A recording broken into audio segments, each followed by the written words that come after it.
Are England going to win the Euros? How are we going to do?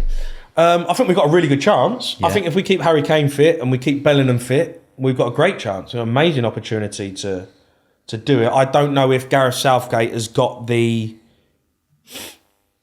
I don't know if he's got the mentality. I don't know if he's got it to take us to that final hurdle. He's got the players. He's got the players. Do you think he's overrated? It's harsh, isn't it, if I say yes? It's fucking harsh if I say yes. I wouldn't say he's overrated. Okay. I don't think he has got enough to take England to glory. Right. You know, I think he can get us to a point. I think he's created a really nice club feel. Mm-hmm. I think he's instilled a confidence in the players that they all want to play for England and they want to turn up and they love it. And, you know, he's got a really amazing bunch of players. I don't think he's got the tactical nous to win a tournament. I think he can get you to a point. When we've always got to the last hurdle, when England really and truthfully should always get to the last hurdle with, you know, fucking me managing.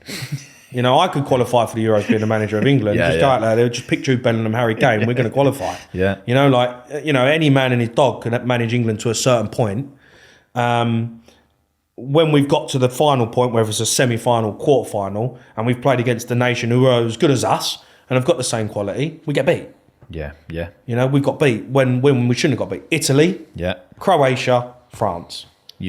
Even that Italy team, how many players? If you did a combined 11, how many Italian players? None of them get in that team. Yeah. But in his approach to them games, he goes back to his defensive quality, which because he was a centre half, a boring centre half, and he's pragmatic. You know, his decisions that he makes are. I always think he's very reactive instead of proactive. Like, the game was in the balance against France. The game was in the balance against Italy. What are you going to do to get us over the line? Like, you know, are you going to make a decision before Italy make a decision or before something happens? You know, and he didn't. He didn't make them decisions. He waited and waited and waited. And the best managers, like Pep, you know, like Mourinho, like the manager who've won, you know, everything, Ancelotti, they make a decision before it's happened. If you had the power to right now, would you change England manager ahead of the Euros? Could I put anyone in there? Anyone who you think you could... Anyone's available? Yeah. Or anyone. Like, not anyone, so not like you can't stick Pep in, because I can't imagine he would do it. But anyone you think would be somewhat realistic to go in? I'd put Mourinho in there. Right, okay. Yeah.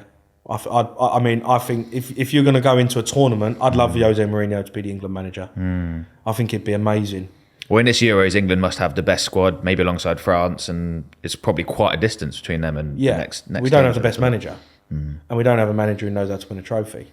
He's never won one. Yeah. For me, if I was, you know, Eddie Howe, I think is a potential England manager in the future. Yeah. You know, I think he's definitely one that you'd look at in the future and say, yeah, I think he could do a really good job. I'd love Jose Mourinho. Okay. For it'd be fun if nothing else. Well, for two tournaments. Do you know what I mean? For two tournaments. Yeah. With this crop of players. With this group of players, they all know how to play football. He's not going. We play defensive-minded football anyway, but he ain't going to change that. No, but what he's going to give you is a fucking mentality to win a tournament. Yeah. And they're going to respect what he says. I think if you gave him the opportunity to take a World Cup or a Euros in the next 4 years, I think he'd win one. If you enjoyed that was just a small clip from my conversation with Jamie O'Hara. If you want to watch the full podcast episode, you can do so right here.